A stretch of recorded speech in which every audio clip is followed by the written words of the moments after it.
Hello guys, welcome back to the channel, welcome back to the garage. So today's the day. Today we are officially starting the cage. Everything is good to go, we are ready. I started off the evening by mounting our bracket to mount our bender. Everything worked out good. It actually is pretty level. I was surprised with the drains in the garage. I figured it'd be a little wonky. So I had some extra washers, didn't need them. Yeah, it is nice and sturdy. So as you see, I have a tube actually in the bender. What we did was cut 17 1/8 inches off of one of our lengths. And I'll go to why that particular length here in a second. And I also picked up a chop saw so we can get some nice straight cuts rather than using a grinder like I traditionally do. This is something we've needed for a while. So went up and picked one of them. I went and picked one of those up. Wow. Anyway, so that should help. So we have nice square cuts on everything. Also today, I made a little bracket for the notcher, for the tubing notcher. It's just something I made up real quick on my lunch break. You know, just threaded a couple holes in this piece of angle. I don't even know how it's going to work yet. Might have to just find something to clamp it to. I don't know, but I was just kind of looking for something. I was kind of in a rush and said, hey, this thing's big and heavy. Maybe this will work. Also, and this is why I was rushing on this, because my first task before that was I made this. So I know you're probably saying, well, Tom, what the hell is that? So if you guys remember, I said this angle finder probably was not going to work for our setup. We'd have to find a way to mount it differently. Well, that's where this C-clamp with the angle iron comes in. So put that in like there, and now we have our angle finder mounted.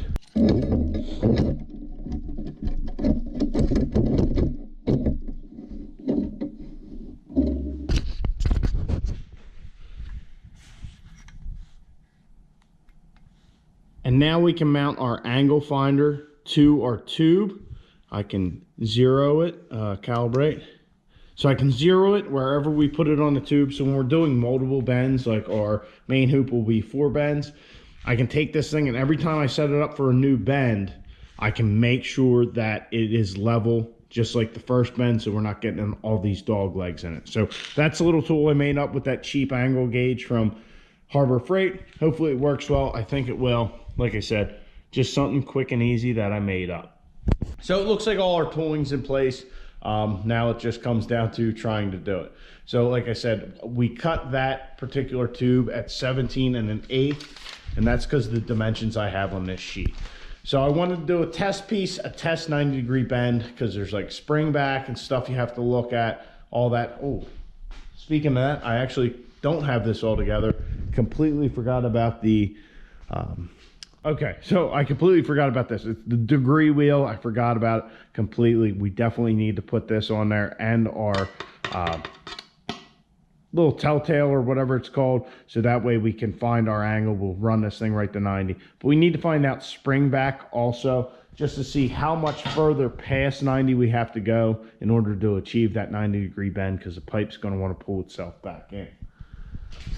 So like I said, I got these dimensions and we cut it at 17 1/8 inches. Why is that? So our test bend is actually going to be a 90-degree bend, and it's going to be a 10 by 10 90. So it should be 10 down and 10 over. I'm using a software called BendTech. Looking through, it should make life a whole lot easier. I can actually like 3D map the whole cage as we do it, make different parts, add them to it. I'm still learning it. Like last night after I got done talking to you guys, I measured and I made the main hoop. And then basically I should be able to take a straight piece of tube, measure all the different points out, put it in a bender, bend it, and it should be right. Hopefully, if you use it correctly. So we'll find out. I'll show you a little bit about that later. I don't know if it'll be today, but once I kind of have a better grasp of it, but I'm learning as I go. So basically here's the dimensions I pulled off it. You could normally print this, but it's so little. Why? So 10 by 10 90-degree bend. Cut length is 17 1/8, and our start is 3 1/8 inches. The other thing, that BendTech software actually has a bunch of stock benders in its programming, all the values. So it says start of bend. So I put the mark, our 3 1/8 inches, right back at the start of this die.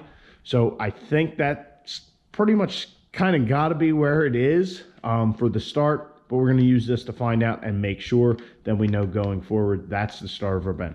So let's go ahead. We'll bend this thing to 90 degrees. I'll get the degree wheel on and see how we make out. See if this was right. See if I have no idea what I'm doing or what. So wish me luck.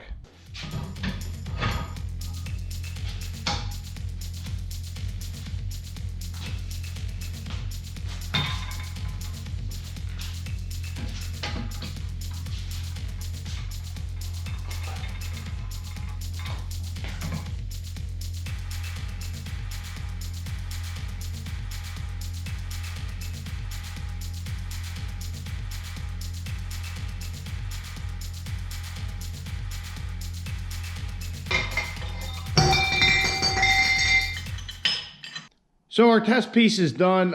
It didn't exactly pan out perfect. We had to change some things. One thing, this thing is definitely a little bit more of a workout than I was expecting. I knew it was going to be labor intensive, but I didn't realize it was going to be quite what it was. Not that it's that bad. I do have this handle that I made. That's one thing with this one. I don't know if I mentioned that last night. You have to make a handle for this. You can buy one, but the JD squared one, the basically another company's version of this, they're pretty much the same thing, but that has, I think it's a piece of round stock, so you can just put a piece of 1-inch pipe on here. Just something if you guys are looking at these tools. So really bending it wasn't too bad. We did mess up. I have the 90 here. If you see, it is actually a little smaller than 90. Well, it was originally larger than 90. We didn't bend it enough. So I thought I kind of had the spring back figured out like 3.5 degrees. I was wrong. It was actually open a little bit. So I put it back in the bender, tried to rebend it, and I went too far because I had actually taken our reference mark off. I will say that's one thing I don't like about this already is the fact that this is movable, that it's not something fixed to this. I just got to remember not to hit it, when I'm loosening this bolt or whatever, just so it stays on there, it's consistent.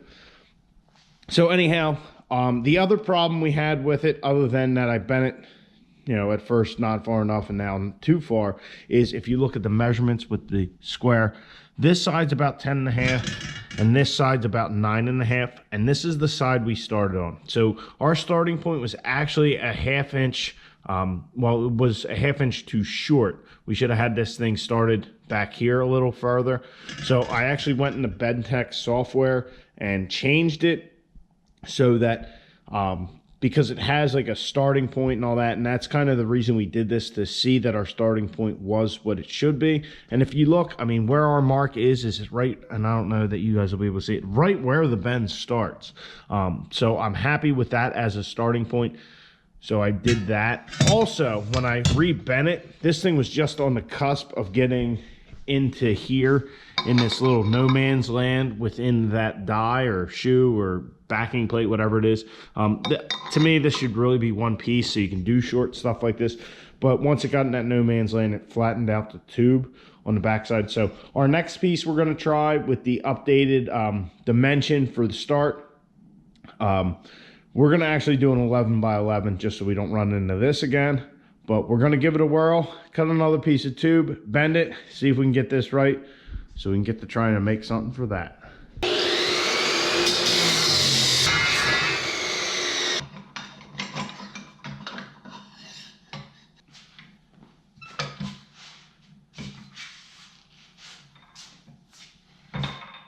So I made another test piece. This one, as you can see, if I squared it up here on the table, it's not 90 degrees either. We went too far. I let it sit in the bender and you could see it creeping back. So I figured that would figure out our springer back. So I figured it was about 6 degrees. I also had loosened the bolt on this. And since it wasn't working out, I went to the internet. So I was looking on the YouTube at different videos of guys using this particular tool. Actually, the one is Trick Tools, and I think that's who I got it through, if I remember correctly.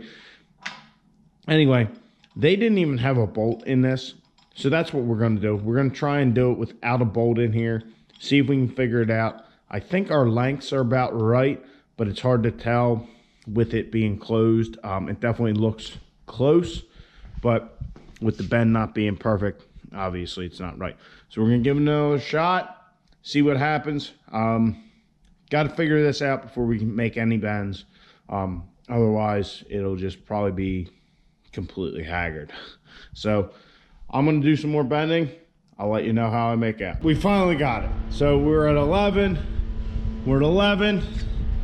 Nice square bend, as opposed to what we had before. So the trick was this bolt here. I don't know what it's for. I was using it because it came with it, so I just assumed I needed to use that against one of these pins. But once I watched the video on Pro Tools' website, they didn't have it in there and everything worked out. So the spring back, I really actually don't have to take an account for, because once we bring the bender, I can just relax it and it comes back. Whereas when I had this with the bolt in it, taunt or tight, whatever, I don't know why I said taunt, but when I had it like that, it would not let it relax. It would slowly relax, and that's kind of what I was waiting for with the spring back, but that was completely wrong. I'll just leave it out and then we'll get a good bend like we just did. So we got that figured out. I'm going to double, triple, quadruple check my measurements, and then we're going to start on the main hoop. I'm not going to drill the holes in the floor because we're new to the bending, so stuff might be a little off. If all the bends are, say, a degree off, you know, it's going to put everything off. We're not going to try and fit those holes. We'll fit the holes to the main hoop. So let me get to measuring and double checking, and maybe we'll get the main hoop done tonight. If we get the main hoop done, I'm not even worried about getting it in. I mean, if we get it to where I think it'll work, I'll be ecstatic. But if we get it in, that'd be even better. I mean, that'd be awesome. A little bit, I was definitely starting to get irritated with this thing, but after that last bend, I'm very happy. I couldn't figure out why it wasn't working and why it, so anyway, I'm happy that it's working. So let's get to trying this main hoop. So we got the tube cut. We got everything laid out. Where's my paper? There it is. So with our main hoop, 165 3/8 piece. The first bend's at 33 1/4 at 12 degrees, then 53 5/16 at 78, 103 1/2 at 78, 130 5/8 at 12. So everything's laid out. All we got to do is open the garage door, get the bending. That 20-foot stick of tube, well, yeah, it went pretty quick, as you can tell. So yeah, the main hoops, well, there's no probably about it, is the single biggest piece of the cage. It really sucks that it is the first piece of cage that we got to build. You know, probably the most important piece is the first one we're doing. So it is what it is, but our other pieces were our test pieces, but those are necessary losses. We need to learn the bender. So all right, time to bend this hoop.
Well, after much time and agony and roadblocks and crap, our main hoop's in.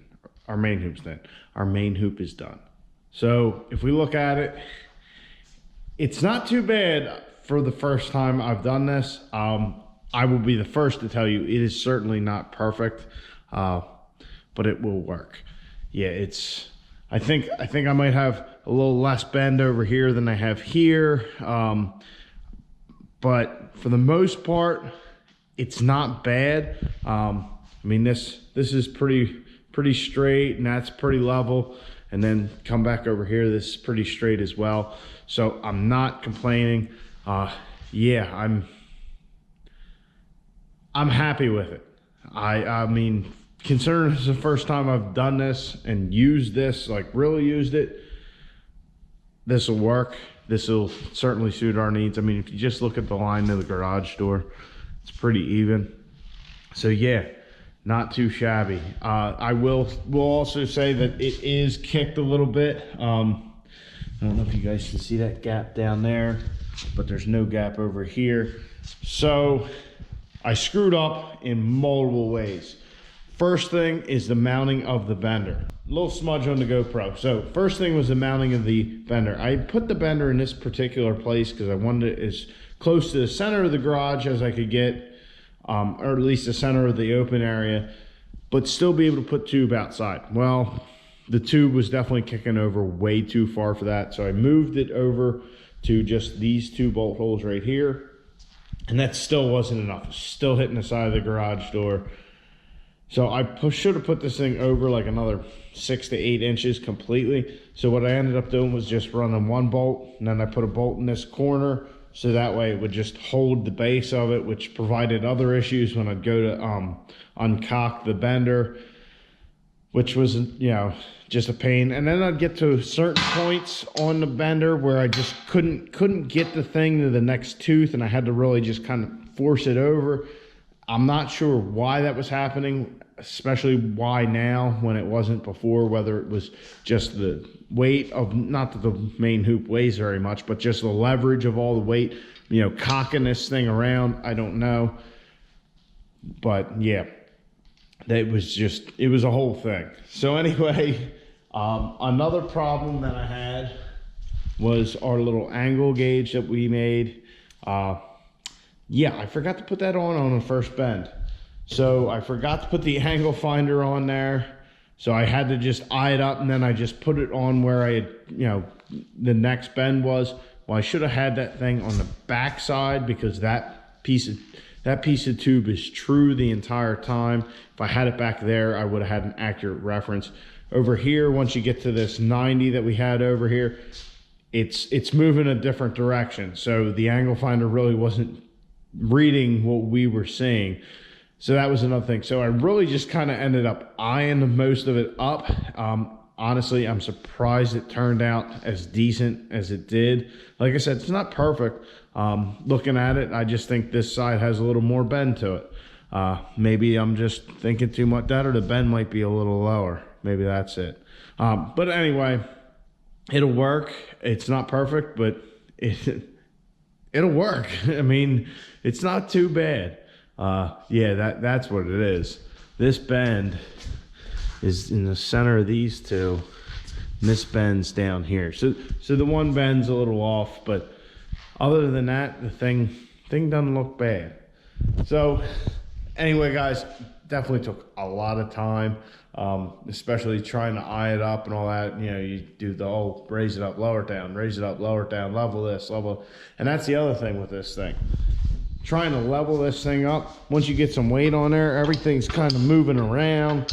So like the levels, the main hoop's done. Like I said, not perfect, but I can live with it. And I didn't even think to measure the bottom to make sure it's our dimensions. Hold on.